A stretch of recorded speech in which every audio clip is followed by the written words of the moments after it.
Hello, reading kids. How are you? This is Miss Vivian from Lolavi's Library. Today, we're reading How Big Is Your Brave? A story by a New York Times bestseller author, Ruth Soukup, illustrated by Allison Friend. Enjoy!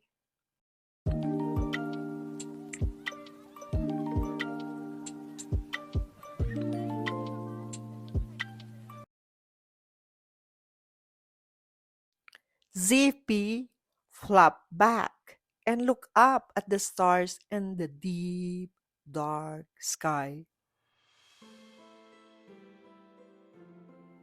I wonder what it's like up there, Zippy said.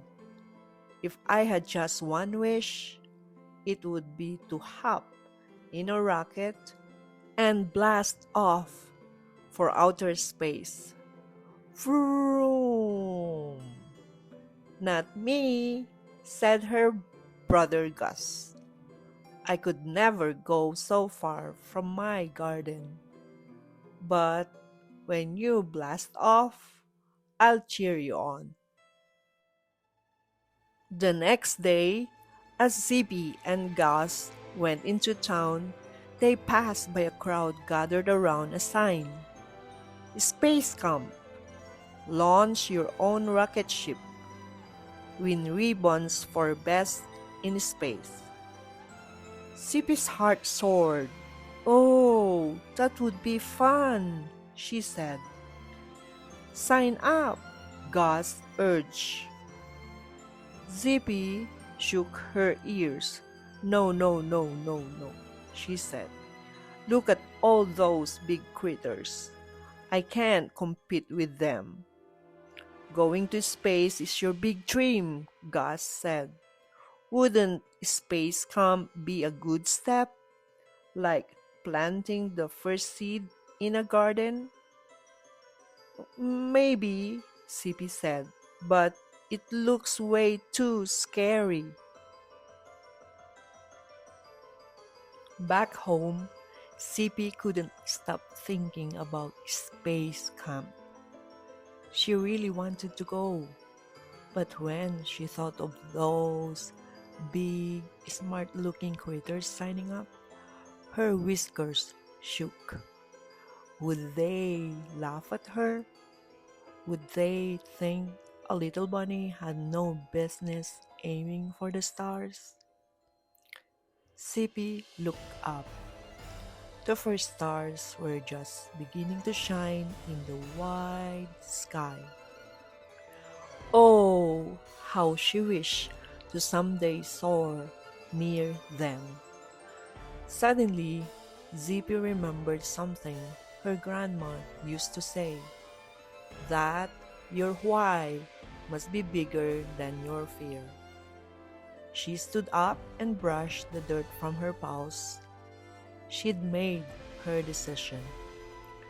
If she wanted to go to space, she had to learn everything she could. Scared or not, she belonged at space camp. Your why must be bigger than your fear. Zippy's whiskers trembled when she arrived for the first day of camp. She huddled next to her mom as the other campers ran about talking and playing. I keep telling myself to be brave, she whispered, but I'm still scared. Mom gave Zippy's back a pat. Being brave doesn't mean you're never scared, she said. Sometimes, courage means taking an action, even when you feel afraid. Zippy watched as two campers began to build a model of the solar system. She took a deep breath and hopped over to them. I can make Saturn, she offered in a squeaky voice. As she molded clay into a ball and cut out paper rings, Zippy's nervousness vanished. Every morning, the campers learned about space and stars and planets and astronauts. Every afternoon, they worked on their rocket ships. As her rocket ship grew, so did Zippy's confidence. Before long, she was answering questions, asking for help, and making new friends. At home, Zippy read books about famous astronauts. Space camp seems like a lot of work, Gus remarked. I'm just reading this for fun, Zippy said. Once camp is over, I'm starting a space club with two of my new friends. Then, will you be a real astronaut? Gus wondered. Zippy smiled. Not yet. Becoming an astronaut takes a lot of studying and hard work. She explained. That's why we're forming the club. We're going to learn as much as we can together. Our camp counselor says it will be easier to keep our eyes on the stars if we help each other. She says it is something called accountability. Everyone needs accountability.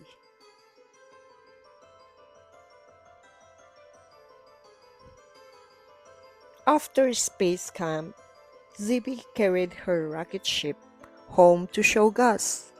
He was busy setting up a juice stand to test out his latest concoctions. Wow, your rocket ship sparkles like the sun, Gus said as he swooped the rocket through the air. Careful, said Zippy. Suddenly, Gus tripped and crash! Splash! Zippy's rocket ship landed in the dirt, crumpled and covered with juice. I'm sorry, Gus said. My perfect rocket ship, Zippy cried. It's ruined. At dinner, Zippy nibbled on lettuce and looked sadly at her cracked, messy rocket ship. Mom offered to help her fix it. Dad did too. Gus volunteered to repaint it. Zippy shook her ears. There's no point. I'm not going to launch day tomorrow, she said. I'm done with the space camp. Dad looked over at the rocket. Such a beautiful creation, and now it's broken, he said. Unfortunately, we can't change that. Zippy slumped. No kidding. But you can change one thing, Dad continued, and that's what you're going to do about it. Bad things happen sometimes, and when they happen to you, only you can decide how to react. You can choose to give up or choose to keep going. It's all up to you. Zippy nodded.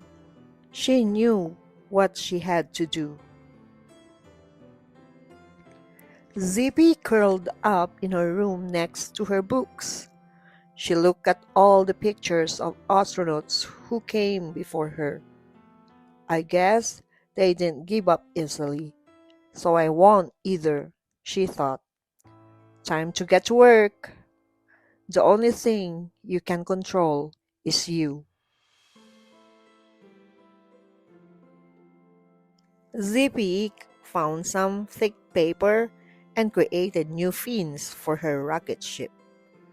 You could paint it silver, Dad suggested. That would add some sparkle to your ship. Zippy munched on a carrot. I have another idea, she said. Zippy arrived for launch day, nervous but excited. She was happy to see her space camp friends and admire their rocket ships. They were all beautiful, but Zippy's swirling purple and orange design really stood out. "It's lovely," the teacher said. "Were you inspired by the colors of Jupiter?" Zippy smiled at Gus. "No, I was thinking of my brother's garden. He grows the best beets and carrots." "Well, that explains the name," the teacher said with a laugh. The critters launched their rocket ships one by one. Zippy's Veggie, vroom, sailed to second place, and thanks to her unique paint job, she received a blue ribbon for the most creative design. That evening, Zippy and Gus flopped back and looked up at the stars. "Do you still want to hop in a rocket ship and blast off for outer space someday?" Gus asked.